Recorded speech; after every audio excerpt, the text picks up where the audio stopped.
कृष्णाचं नाव विठ्ठल कसं पडलं आणि मग पंढरपूरला विठुरायाची आणि रुक्मिणीची मूर्ती एकत्र का नाही, ह्या मागचीच ही एक पौराणिक कथा.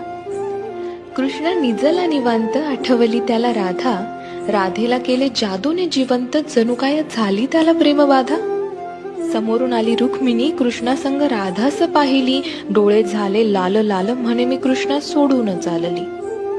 कुठे गेली रुक्मिणी कुणास बाई ठाऊक, कृष्ण भटकतोय तिला शोधत, होऊन व्याकुळ भाऊक.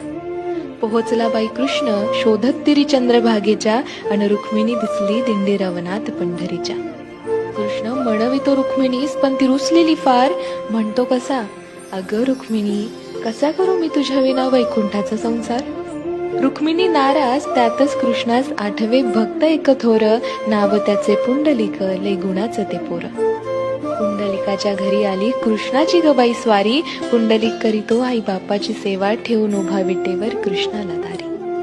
वाट पाहता पाहता कृष्णाची मूर्ती राहिली, विटेमुळे विठ्ठल त्यासी प्रचती जाहली.